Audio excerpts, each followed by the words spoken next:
तर इथं मी शेवग्याच्या काही शेंगा घेतलेल्या आहेत. तुम्ही याला मुंगण्याच्या शेंगा पण म्हणू शकता.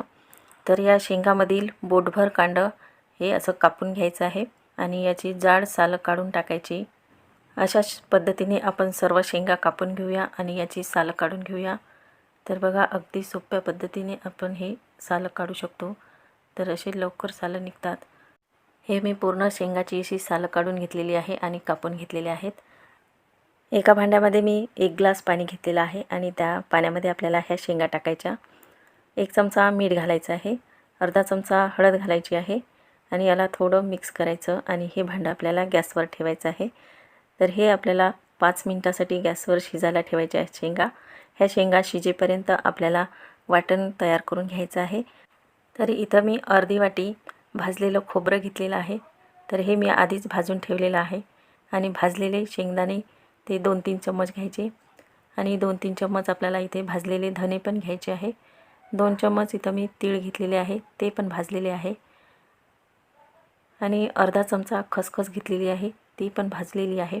तर हे सर्व भाजून घेतलेलं आहे आणि 1 चमचा जिरं घालायचं, 5-6 कढीपत्त्याची पानं आणि हे वाटण आपल्याला मिक्सरला फिरवून घ्यायचं आहे. तर इथं मी हे पूर्ण वाटण असं मस्त फिरवून घेतलेलं आहे. तर अगदी बारीक फिरवायचं किंवा थोडंसं जाडसर ठेवायचं आहे, म्हणजे अगदीच बारीक करायचं नाही. तर आता हे वाटण तयार झालेलं आहे. तर इथं मी 1 मोठा कांदा भाजून घेतलेला आहे आणि 5 ते 6 लसणाच्या पाकळ्या आणि थोडीशी कोथिंबीर घालून आपण हे पण वाटण तयार करून घेऊया. तर हे पण आपलं वाटण असं मस्त तयार झालेलं आहे. आपल्या शेंगा पण मस्त शिजलेल्या आहेत. तर 5 मिनिटं झालेली आहे. इथं मी गॅस बंद केलेला आहे आणि शेंगा पण मस्त शिजलेल्या आहेत. तर बघा, अशा शेंगा शिजल्या पाहिजे.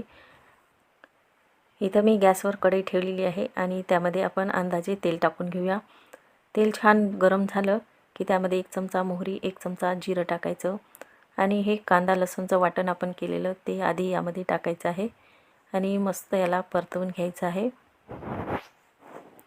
थोडंसं हे वाटण आपलं मस्त असं भाजलं गेलेलं आहे आणि यामध्ये आपण खोबरं आणि शेंगदाण्याचं वाटण बनवलं ते यामध्ये टाकायचं आणि तेल सुटेपर्यंत हे भाजून घ्यायचं आहे. तर तुम्ही बघू शकता इथं असं तेल सुटलेलं आहे. तर हा मोकळा झालेला आहे मसाला. अर्धा चमचा हळद घालायची आहे, 1 चमचा लाल तिखट टाकायचं आहे. तिखट तुम्ही तुमच्या आवडीप्रमाणे टाकू शकता. अर्धा चमचा कस्तुरी मेथी टाकलेली आहे आणि याला मस्त असं परतवून घ्यायचं आहे. तर बघा, इथे मस्त असं परतवून झालेलं आहे आणि आपला मसाला मस्त असा मोकळा झालेला आहे. या भांड्यामध्येच मी थोडं पाणी घेतलेलं आहे आणि ते पाणी यामध्ये टाकायचं आणि याला आणखी थोडंसं शिजू द्यायचं आहे. म्हणजे या पाण्यामध्ये आपल्याला हा मसाला शिजवून घ्यायचा आहे. तर तुम्ही बघू शकता शिजल्यानंतर मस्त याला तेल सुटतं. तर बघा, मस्त याला तेल सुटलेलं आहे आणि हा मसाला आपला मस्त यामध्ये शिजलेला आहे.